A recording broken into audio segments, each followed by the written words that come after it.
નમસ્કાર વિદ્યાર્થી મિત્રો, હું પિન્ટુબેન પટેલ શારદા વિદ્યા મંદિર સંકુલ પરિવારમાં આપ સૌનું હાર્દિક સ્વાગત કરું છું. ધોરણ 9 વિષય હિન્દી, નીતિ કે દોહે આપણે આગળના પીરિયડમાં જોઈ ગયા હતા. હવે આજે આપણે એનું સ્વાધ્યાય જોઈશું.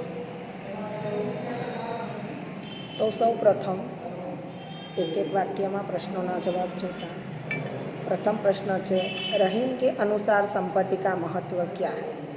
तो रहीम के अनुसार संपत्ति का यह महत्व है कि उससे दूसरों का भला होता है.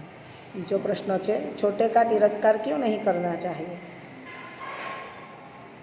तो कि छोटे का तिरस्कार इसीलिए हमें नहीं करना चाहिए कि जो जब छोटा काम करता है वह बड़े नहीं कर सकते. तीजो प्रश्न है, सुई का काम कौन नहीं कर सकता? तो सुई का काम तलवार नहीं कर सकती. उत्तम प्रकृति का क्या लक्षण है? उत्तम प्रकृति का यह लक्षण है कि बुराई के बीच रहकर भी वह अपनी अच्छाई नहीं छोड़ती. मांगने के बारे में रहीम जी क्या कहते हैं? तो रहीम जी कहते हैं कि मांगना मृत्यु के समान है. હવે આપણે આગળના પ્રશ્ન નંબર 2માં જોઈશું 5-6 વાક્યવાળા પ્રશ્નોના જવાબ વિસ્તારપૂર્વક. वृक्ष, प्रथम प्रश्न है, वृक्ष और सरोवर के उदाहरण से रहीम हमें क्या समझाते हैं? तो वृक्ष अपने फल स्वयं नहीं खाते, सरोवर अपना पानी स्वयं नहीं पीते. रहीम जी कहते हैं कि हमें भी इनसे प्रेरणा लेनी चाहिए. अपनी जमा की गई धन संपत्ति का उपयोग हमें केवल अपने सुख के लिए नहीं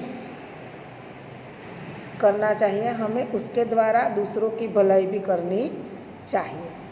तीजो प्रश्न है, रहीम जी कड़वे मुख वाले मनुष्य की प्रकृति को कैसे समझते हैं? तो के ककड़ी के उदाहरण से हमें बताया है कि ककड़ी के फल से कड़वापन होता है.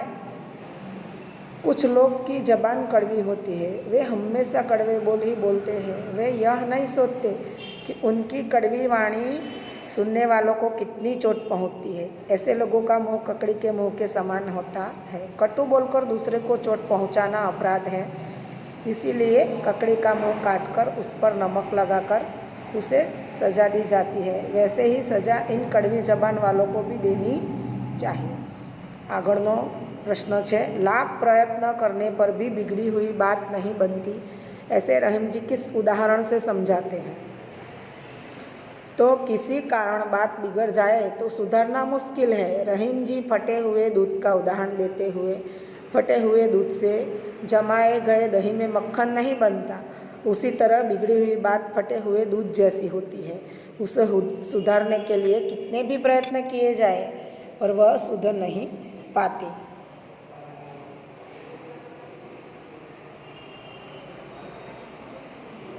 હવે વિદ્યાર્થી મિત્રો, આપણે આગળ આ જે કાવ્ય પંક્તિઓ છે બરાબર, એ તો જોઈ જ ગયા છીએ આગળના પીરિયડમાં. હવે આપણે 14મો પાઠ જોઈશું.